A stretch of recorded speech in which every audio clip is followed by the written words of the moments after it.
What's happening, team? It's Jeff, Second Chance Podcast, with Jeff Robinson. So I just want to let you know, next episode coming up is Rick Cheatham. Rick is a former fire captain,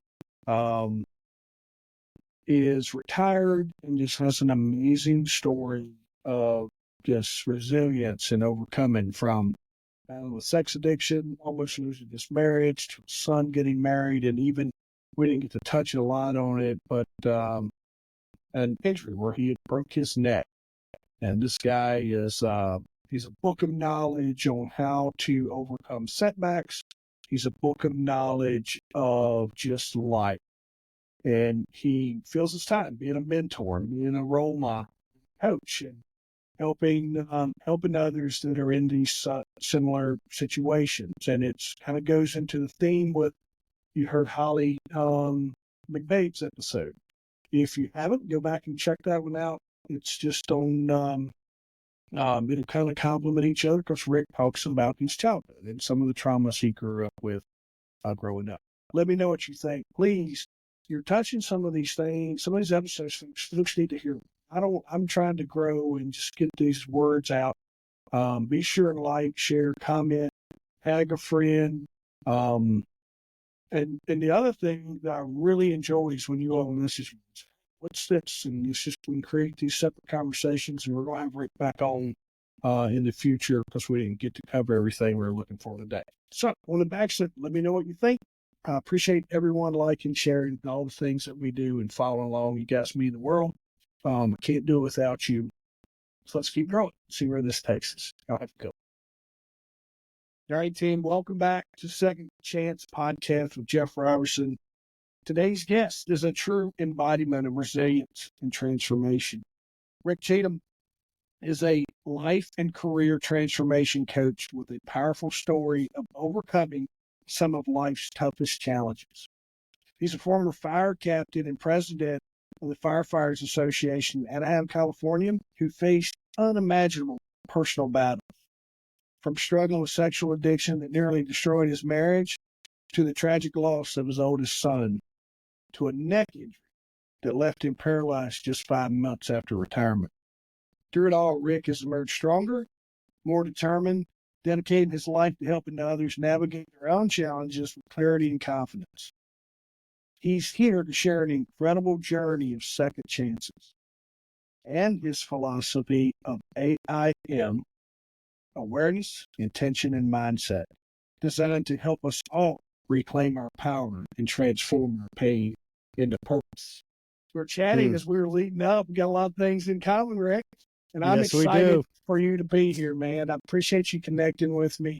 Enjoy these conversations, especially with this folks, public safety and our firefighters, EMS, and our law enforcement, military folks along the way. So I'm excited to learn, to get to know you more, and just to help you amplify this AIM message on today's show. I appreciate that. Yeah, we do have a lot in common, and I appreciate that connection a lot. Yeah, absolutely. You'll hear a lot of us. When you sip from the same water fountain, sometimes you understand how the water tastes, right? So there's always a relation through that. And I think for the folks on the end of this episode, and it may end up being a couple episodes, I think you'll see that there's two guys here having a conversation today that probably didn't get here because we got it right, as we like to say. Yes. Rick, tell me, your journey is filled with intense personal battles. How did overcome addiction and the loss of your son reshape your perspective on life and leadership? That's a good question. It's an in-depth question, actually.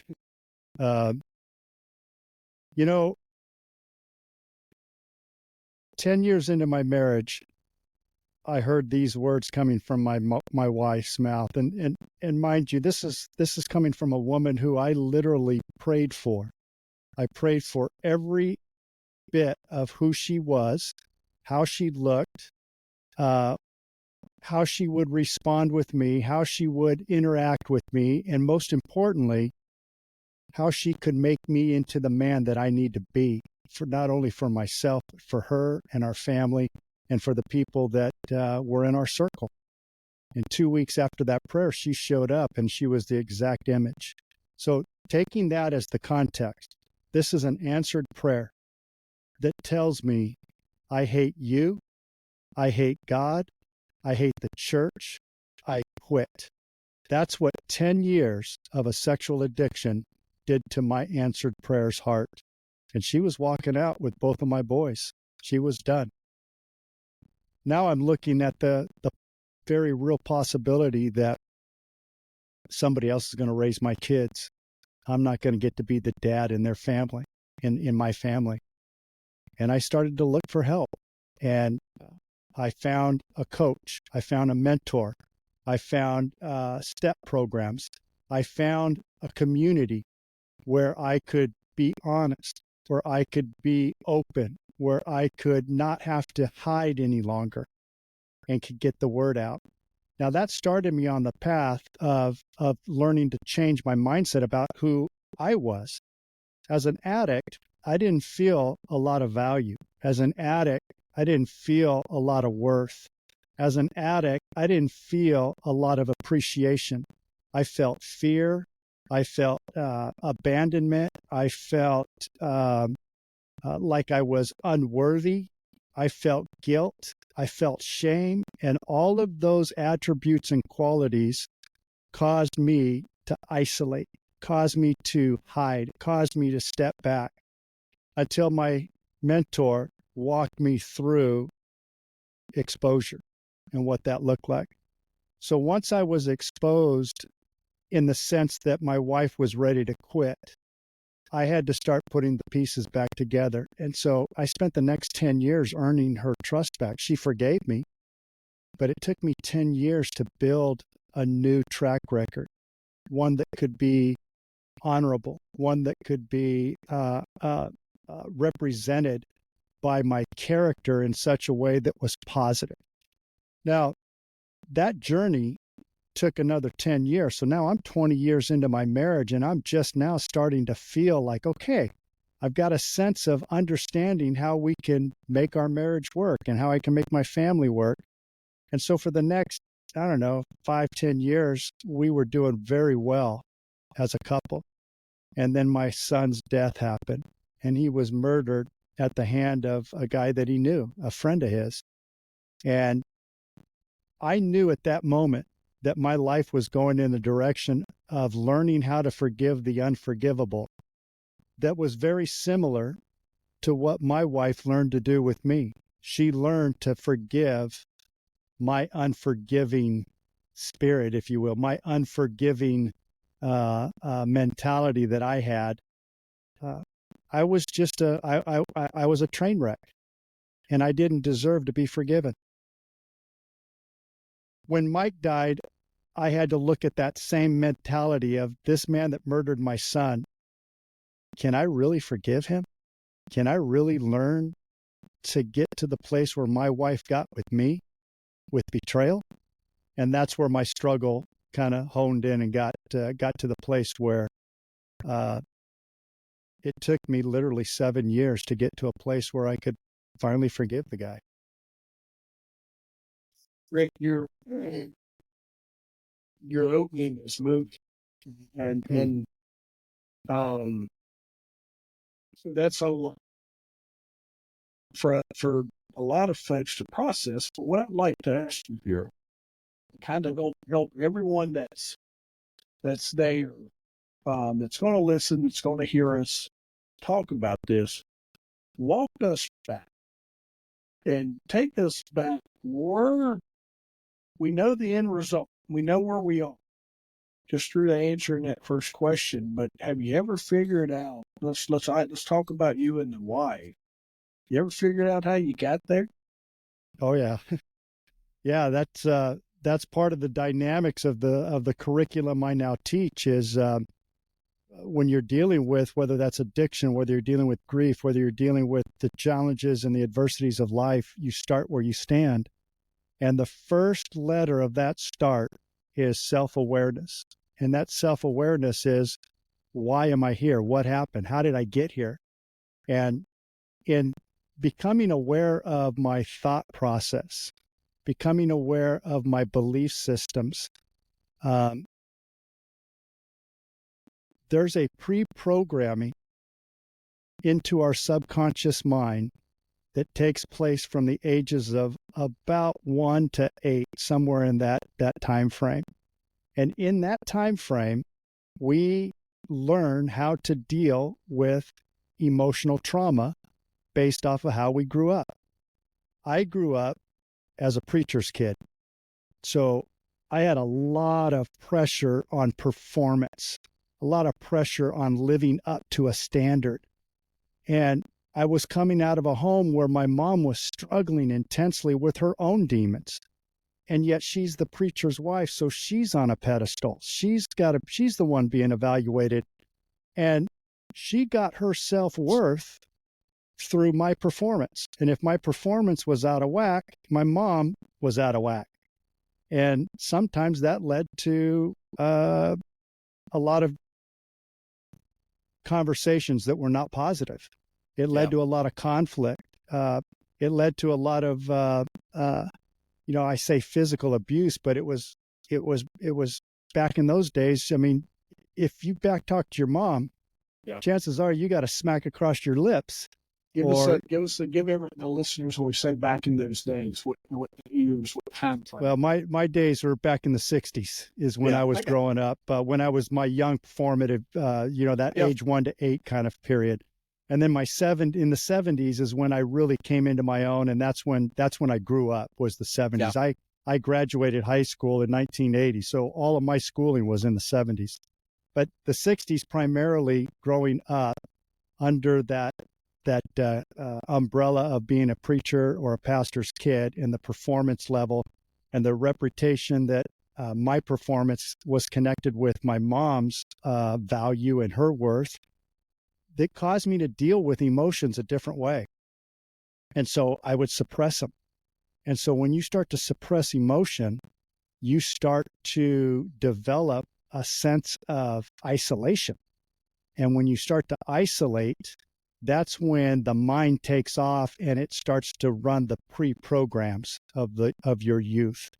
And so all my pre-programming was, I wasn't good enough. I would never measure up. I was not the example that I should have been to our church community, or the type of example I should be to my friends in my community. I developed this sense of that I had no value. And because I had no value, it caused me to process my hurt, my pain in a way where I had to anesthetize it somehow because I couldn't deal with it. And my anesthetizing drug of choice was sex. I mean, there is nothing more powerful to change your mindset than sex. It is an instantaneous endorphin rush. And it was easy to hide because it was just me and my thoughts. Now, this was back in the day where we didn't have computers. We didn't have the technology we have today. So one of the things I had to overcome was just the mere fact of going into a video store and purchasing, pornography. It was embarrassing. It was to a place where, if somebody saw me, what could happen?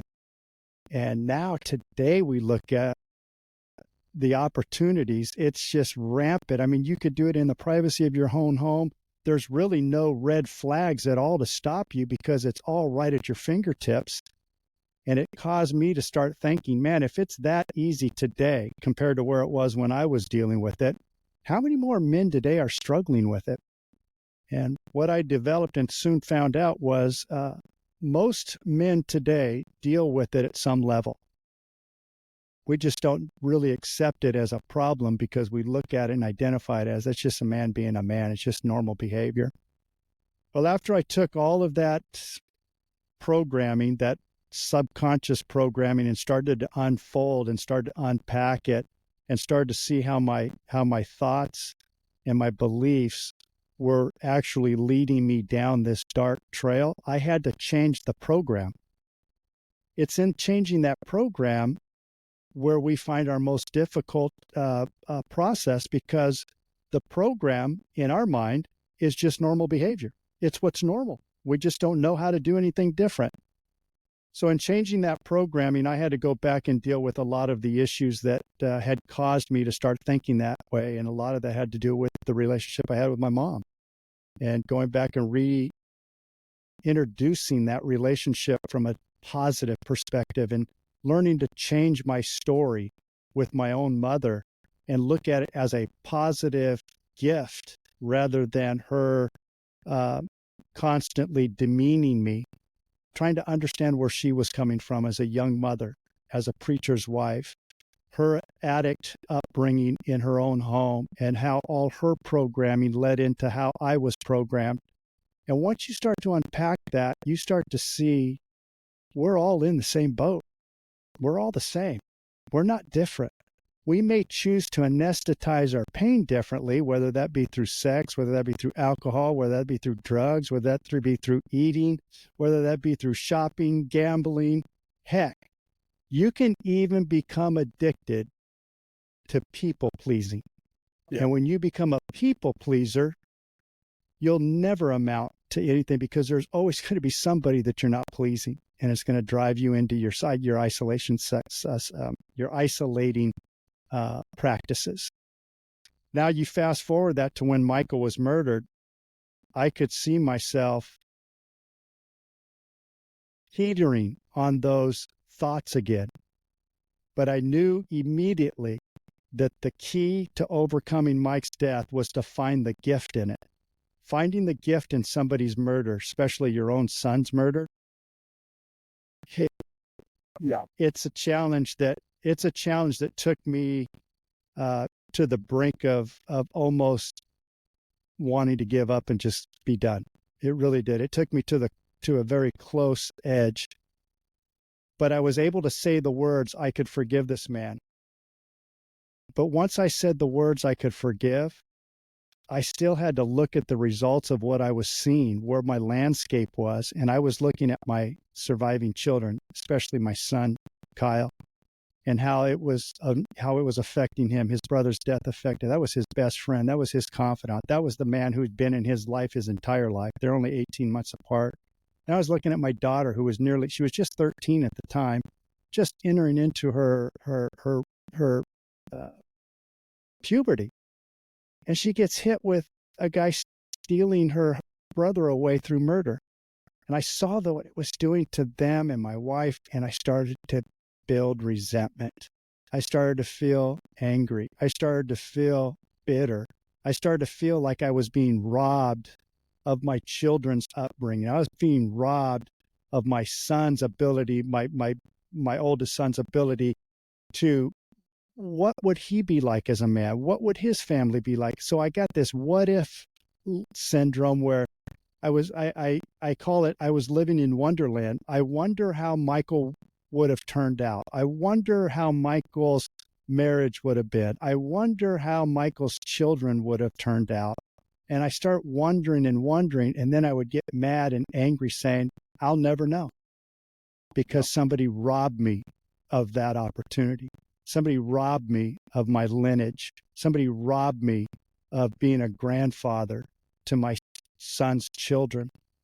And because that anger was coming in, it really caused me to step back and say, okay, how can I process this without the anger? What can I learn from this? How can I transform my thinking? And it really didn't happen until I fell and broke my neck. Because when I fell and broke my neck, I was left paralyzed. There was nothing else I could do but think and process. And that injury in and of itself took me even deeper into the darkness. And what I learned in that is that no matter how much work and effort that you do to overcoming challenges, there's always going to be something that can compound it and bring you right back into that mindset where you have to practice it all over again. So the journey isn't one and done. It's a journey of, you do it once, then you do it again, then you do it again, and you start becoming so well practiced at shifting the mind and shifting the thought processes and the belief systems that it becomes second nature. And that's where I finally got to when I broke my neck. It took me 1.5 years to process my neck. And then it's been the next 2 years has been just, okay, now build on that. Find where it is that you now have the expertise to help other people shift their thought processes and their belief systems so that they can become aware, then they can have transformation, that they can then take the right action steps, and from there build on the resilience that it takes to overcome the challenges, and then finally learn to transform and thrive in your life first. It's that mentality of getting the beam out of your eye first so that you can see clearly the speck in your brother's eye. And that's kind of where my transformation has taken me, from the very early ages of the train wreck to navigating it over and over and over again until it becomes second nature. How much time, just so everybody kind of gets a grasp of, obviously, my situation in the 60s, and we'll touch back on it in a second. At what point in time does your incident with your son happen between you and your wife? Have you fixed sexual addiction with the wife? Son, that's sort of removed on? How much in pocket of different time frame are we in here? 1996 is when my wife told me, I hate you, I hate God, I hate the church, I quit. That was in 1996. By 2000, my mentor and my coaching had led me to the place where I was able to finally be honest with who I was and what I had done. That was in 2000. So in 2000, we had our third baby. So it was like it was the icing on the cake that took 3 years to process, and then the result or the gift was we've got a beautiful baby girl now. Her name is Victoria because we were victorious in our marriage, and she's 24 now. So that was 24 years ago that happened. So from the time that my daughter was born to the time my son was murdered was 13 years. So we're going 2013. We're now at 2013 when my son was murdered. And it so took we're taking, this is where I think you're hitting, so you hit some buttons. You're hitting some, you go from 1960s, or so we'll say 70s, 80s, 90s, 3 decades, and on into 2000, 4 decades of life. Of Rick being Rick doing Rick, fireman. Right. Yeah. Fireman at this point in time. I became a fireman the year that I transitioned out of my addiction and got a coach and my mentor and the couple that were working with us. That was in 1996. That's when I got hired by the fire service. It was in 1996. So that started the transition because, now you're a fireman. You can't be going out doing the stupid stuff I was doing. That would have killed my career for sure. But the mindset was still there. What did you do before? What was your career? What kind of work was you doing before I was a general contractor. I was a builder, built custom homes. Yeah. You land differently. A lot of public safety. I'm not going to say, we're not going to put a big number on this because I don't know. But I know the people I talk with, there's enough of where there's a lot of folks that move into public safety that have craziness, like myself, where you had just things that you didn't deal with. And you'll hear me say it sometimes if you listen, is public safety is one of the easiest professions to hide your own problems in. Everyone else overshadows you. You being able to get right with your mental health and all those things really help you probably have a better career, but also probably mentor some of your other folks that came along through the station. Yeah, that's absolutely right. In fact, I got, I was telling you, you look for the gift in the circumstance. If you can find the gift in the circumstance, you're going to find your way out of that circumstance in a positive way. But too many times we want to be victimized by the circumstance. We want to be the victim. It's poor me. It's happening to me. There's really not a lot to find in that blessing when that's the mentality. But because I went through that just as I was getting hired by the fire service, it opened the door for a lot of, well, because emotionally, the emotional intelligence, the emotional health had already been whittled at, and I was already working through that. So it opened the door for a lot of opportunity to talk with other men. So in my station specifically, we called it going to church. Yeah. So going to church for us was every day that we had a lineup at the table, there was a good chance we were going to spend probably 30 minutes to 45 minutes after the lineup, after getting everybody's situated for the daily events, where we would just go to church and check in and see where everybody was and how people are doing, and tapping into the resources that I had learned and try to help other people. So there was marriages that I was helping people through. There was their own addictive cycles I was helping people through.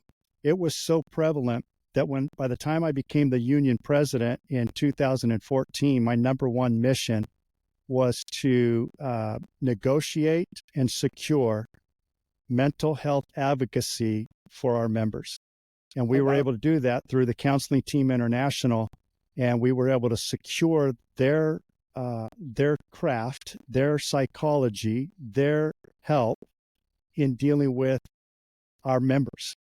And the very first member that we dealt with was my fireman, the guy that I was responsible for. And to this day, he's now retired, and to this day, and I'm so proud of him, his name's Matthew Fiorenza.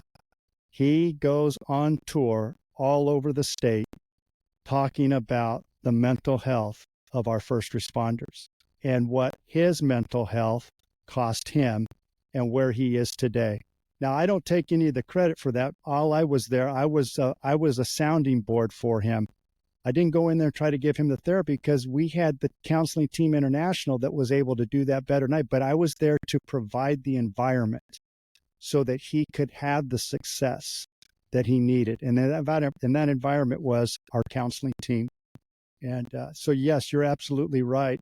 Because I was able to work through that in the 90s, the 2000s became very beneficial and a blessing for me because I was able to help not just a couple of guys, but there were many, many guys that would come to me looking at how to navigate, looking for advice.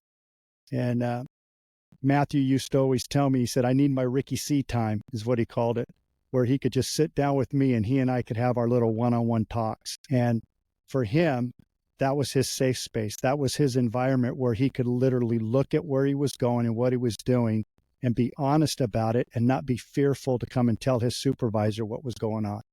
Yeah. You did, and listen, I'm very, there's a lot of risks that came along during my life. When I was, you would have been a boring old guy back in my day, because we all wanted to go and just burn it at both ends. And I was, right. My friend Kenny would tell you, as that fuse was starting to meet in the middle, self-destruction was just becoming more, because I couldn't process. I was struggling. And Kenny would tell me something that your mustache reminds me of. And he said, he says he's yelling at me one day. He's like, I told you. And I said, listen, I didn't say you weren't right. I just wasn't ready to listen. It's like, I heard you the whole time. I just wasn't ready to listen. And yeah, I wasn't ready to receive the golden nuggets you were trying to give me. I make a point now where I'll go I ain't gonna say I've burnt bridges, but I probably stepped on feelings and toes. And I'm trying not to ever burn any bridges, but I probably pissed some people off just because of my nature, who I Hmm. was, Hmm. and not willing and trying to keep that I had so much going on back here that they didn't understand the sometimes they trying to be funny at the wrong moments, or the jerk that was over here. And um so I've seen I Yeah. see guys now and I'm like, hey, I appreciate your patience with me over the years. Thank you. I'm like, hey, thank you for just being in my life and not Yeah. running over me with a car or something other for You being know, a jerk. that's powerful because that puts you in the mindset of gratitude. And Yeah. when you have the mindset of gratitude, you can't be angry. Yeah. I found myself uh, having gone through the pornography addiction. I found myself 2 years after that. I went what I called my apology tour.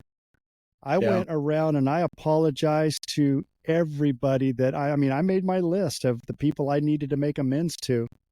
And I went through that list, man, and I just started when I ran into somebody, boom, I would make my Yep. amends. I would let them know how much I appreciated what they were doing for me. I let them know where I was mentally, why I couldn't accept it, why it was such a challenge. And now that I've been able to cross over that bridge and be grateful for the role that they played, I was able to ask them to please forgive me for Yep. what I caused them. And I tell you what, there's nothing more freeing than being forgiven. And that, my friend, is why I forgave the murderer of my son. Yeah. I don't know what his life's going to be like. He's in prison for the rest of it. I know that. I don't know what kind of misery he's going to have to deal with as a result of that. But I know that forgiveness set me free in my heart. It set me free. And it might one day set him free, knowing that he's been forgiven, knowing that I have no animosity towards him. I hold no grudge towards him. I hold no resentment towards him anymore. In fact, what I hold for him now is what I hold for myself. Uh, I hold the sense that I'm screwed up and I needed help. I needed help in a big way. Who cheats on their answered prayer with prostitutes? Who does that? That's a betrayal that is so magnificent and so uh, uh, uh, damaging that it's hard to put it into words. But my wife was able to forgive. And when she set me free of my betrayal behavior, it opened the door for the new version of Rick. And that's what forgiveness has the ability to do. It's like this, Jeff. I tell people, you know, what kills you? The snake bite or the venom? Yeah. The snake is going to do what the snake does. It's going to bite. It doesn't know that the venom will kill you. It just does what a snake does. It bites. It's what the snake leaves behind you that is detrimental to your survival. And it's that poison. And like the poison of a snake bite, we have poison of resentment. We have the poison of bitterness. We have the poison of anger. We have the poison that runs through our blood in a sense that is designed to destroy us emotionally. And when it can get a hold of us to the point where we're turning to anesthetize that poison, we know we have just gotten to the place of no return unless we make an actual concerted effort with intention to make different decisions. But you cannot make a different decision if the pre-program is still what it is. So you can never be consistent as long as you are running inconsistent with your pre-programming or the subconscious mind.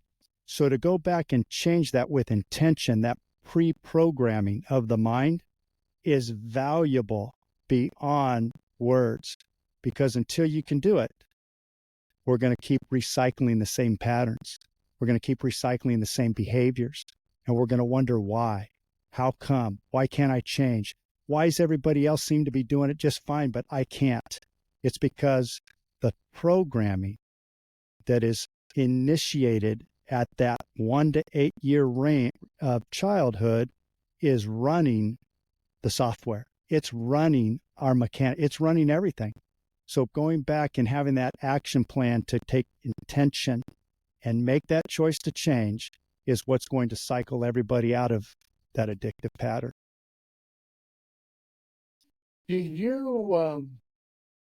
I'm going to send you today's episode. I think you'd love to hear Holly's. Holly, you and her are tracking along the same thing. She does a lot of work about this stuff. So I'll send it to you if you have time. Okay. Something might pick, or at least I'll send you your Instagram. I'll send you the episode. Sure. Connect how you want. But I really think, I think you and her, you definitely would enjoy mine and her conversation. Awesome. We're all right around in that childhood area. So here's what I was going to ask you. One thing that I help and I kind of tell people get into the forgiveness part is I remind them, don't forget to forgive yourself first. Bingo. That's the most powerful right there, yeah. Jeff. That is the foundation, because if you can't forgive yourself, there's no way you're going to forgive anybody else. No, there's no way. You got to get right with you, and you got to, and you got to be able to just say, hey, and as long as you can get right with you, you got to be okay giving everyone else the grace to forgive you. But once everyone sees it, you've processed it, you've dealt with it, and it's no longer, it's no longer a driving force that's a negative. And like with me, part of forgiving this knuckleheaded stuff I did, and forgiving those setbacks and things and where I fell short and people I disappointed and just through all those things. Is once I did that, man, it was like it's like you know what I mean? It's like there's this whole thing and different people started flowing in, and I got man, I really want to do this podcast and other things. I will tell you that. That was more than me telling you about some advice that I give. But here's what I wanted to know. Did you and your mom get right? Oh, absolutely. Absolutely. Yeah, my mom, my mom is 79 years old, I think, this month. Really? And she is she's still around. Yeah, both my parents are still around. They're divorced, but my dad lives in California. My mom lives out here in Tennessee, where I do. Yeah. And I love my mom dearly. I am so thankful for her. She was pregnant at, I think, 16, had me at 17. You've got to, like you said, you've got to be able to give grace to people, especially when you realize that you've got a beam in your eye too. Every one of us have a beam in our eye. We all have things that cloud our vision and our understanding. And today, my mom, at 79 years old, she's still growing. She's still looking at ways that she can improve her life. She and I will have conversations over coffee that I guarantee you most sons and mothers do not have these conversations. We go back and we dig deep into the emotional pain that we've suffered in our lives. We talk about where we come from. We talk about, she's apologized. My mom apologizes. I'm sorry I did. Mom, there's no need. See, when you forgive somebody, there's no need for them to even apologize anymore, because you understand with empathy the why. And so, yes, thank you for asking that question. My mom and I have resolved our differences. My dad and I have resolved our differences. All that childhood trauma that came boiling up to the surface has all been exposed. So, I mean, here's the beauty about resiliency and building resiliency is that all trauma, all trial, all circumstances, adversities, they're designed to heat up and purify all the inconsistencies that are within you. So all that boiling up allowed me to see all of the impurities that are deep within me. It allowed me to see my bitterness. It allowed me to see my resentment, my anger. my sense of not being valuable, my sense of not having any worth. It allowed me to see all that. And when you can see it, that's when you can work with it. But until you see it, it's just natural programming. It's just being normal. It's who I am. And then we can't figure out, well, why are my results this? Why does life keep happening to me like this? Why do I keep waking up like this? Why am I angry? Why am I bitter? Why do I always have conflict in my relationships? Why are my wife and I always angry at each other? Why am I always angry with my children? Those are the results of all that impurity rising to the surface, so that you can get a good look at it and then start to take the action to sweep it away and deal with it. And dealing with that trauma is the greatest blessing we could ever have. It's also where we find the most courage to walk in the light and be illuminating factors for others in their darkness. Yeah. You don't get to become light until you've transversed the darkness and you've stumbled and you've fallen and maybe even breaking your neck in the dark, until you finally realize, I can be light in somebody else's darkness now. I can collapse time for them. They don't have to take 20 years. They can do it in 2 years. Heck, I've got guys that I work with to this day that I can transform their understanding of who they are and why they're going in the direction they go within 2 or 3 hours. Yeah. Instead of 2 or 3 decades. Yeah. Because you go back and you deal with the past. The neat thing is there's more Jeff Ricks, right? And we're right. Yeah, similar. What I was going to ask you, and have you thought of this? Have you? Do you do a little podcasting yourself? I just guessed. I don't have a podcast myself, no. Something that you, one of my friends had suggested, was maybe sitting down, like with my mom. Is sitting down and just journaling on video or audio the story of her life.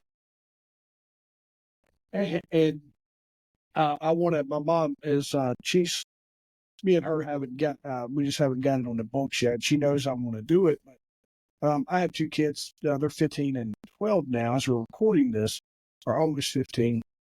And I just I told her one time, and after my friend had suggested this, I'm like, it's important for them to hear. They're going to know more about me and why I did. But I would really love for them to just be able to go 50 years, 40 years, whatever that looks like, and just hit record, and then for their kids, and just know what it was like for their grandmother. Because my mom and your mom, like their upbringing, I'm born at 17. When she's 17, I am, I went to the last year of high school with her. So never met my dad, all those type things of whatever that is. And her life was unique. And what she's trying to figure out as well. And my kids are getting old enough, and it's kind of why all this stuff launched when it did, is my kids are old enough now to where they can process it and can mentor them and just kind of let them know. But maybe something to think about while you is getting that part of it down, and then it just really it helps generations because we're all trying to. You always kind of like you always ask people, what makes you tick, or you're trying to figure out like why you do what you do, and then when I was you'll see my shirts are reckless behaviors. I wear those, and it's a little reminder of my just my recklessness. Why did you do things? And I really now I can really go back and say, hey, there's a little bit of just not being able to cope and deal with things as a kid that happened or whatever, because we put that stuff up because it's not supposed to influence you. All your friends, I got a good childhood and all the things, and it's your parents and your honor and all those things that you don't want to throw any kind of negativity toward, but unfortunately, it is 100% what fueled a lot of your negativity. So at older age, just being able to process it. That's exactly right. I think you might find some benefits in that. And for everyone that's listening, we're coming up on some time where Rick has to go. I got a few other things I'd love to Sure. chat with you. Rick has his AIM program, awareness, attention, and mindset. He's also got a powerful concept of start where you stand. I'm going to make sure that I backlink, however you'd like to be connected, whether it's a website or your socials. We'll make sure that we include all that stuff. But we got about 2 minutes here that I want to wrap up with you. But and I was looking, I think you've been married for nearly 39 years. What advice would you give to others struggling in their marriages, particularly when forgiveness seems impossible? We'll close with that one, Rick. Forgiveness may seem impossible, but forgiveness is a choice. And you are the only one that have the power over that decision. So, number one, don't give up. Show some grace. Show some understanding. We're all in this together. My wife used to say one of the things she had to overcome was she had to come to the place where she realized I was not her enemy, even though I acted like it. She forgave me because she saw in me what I couldn't see in myself. When I made that prayer, Father, I pray that she will help me become the man of God that you want me to become. That's what her role has been in my life. And my purpose is to share that with other men, because our wives literally are designed to help us become who we need to be. And we want to blame them for their outbursts. We want to blame them for whatever their negativity is, but we don't take into consideration that the way they're responding is rooted in their pre-programming as well. So once you understand the role that our subconscious plays in our thoughts and in our belief systems, you can start to develop grace for other people, because you're going to need it just as much. Just as much as I realized that my wife forgave me, that means now I've got to learn to forgive the unforgivable too. And so when I walked through the process of forgiving the man that murdered my son, what I was seeing in that man was me. So when we're in a relationship with our spouses, we have to get to a place where we're not their enemy and they're not our enemy. We have to realize that we're both operating on the preconditioned hard drive that we were set up with. And if we can just learn to have patience and grace, we will see through it. But you can't quit. What we do too many times is we just throw in the towel. And like in the fire service, when we'd get overrun in a big campaign fire, we'd cut and run, man. Hoses get left and you get the hell out of Dodge. Yes, right. Well, you can't do that. You can do it, but look at what it causes. It causes broken marriages, broken homes, broken children, broken understanding on how to deal with trauma and tragedy. You set yourself up for future failures because you don't do the work necessary to deal with who you are, who your spouse is, and how the two of you are helping each other to become what you were intended to be. You know what we're intended to be in marriage? We're intended to be lighthouses. I'm not going to get all spiritual on you, but I am. The role of a husband and wife in marriage is to show the unity between Christ and his church. It's designed to show the love between Christ and his people. And if we're in a marriage, that's the role we play for our children, to show the love that we have for our children. And when we break that bond, it also breaks an idea, an understanding of how children are loved in the home. Children walk away from divorces a lot of times taking the blame, thinking it was their fault, thinking that they did something, never realizing that it had nothing to do with them. It had everything to do with the pre-programming of our parents and the way they dealt with adversity. So don't give up. That would be my number one. Don't give up. Have grace. You can get through this. Great answer, Rick. What's the best way for our listeners to get in touch with you? Just go to my website, rickcheatham.com. It's got my links. It's got my links hooked up there to my social media pages. It also has a free downloadable gift. I've got a gift in there that I give everybody for just jumping on and checking it out. And it talks about the seven steps to kind of changing direction. And it also gives you a little insight into what my company does and what I'm able to do now. It has two little contact points, one of which is for speaking engagements. You can book a speaking engagement with me.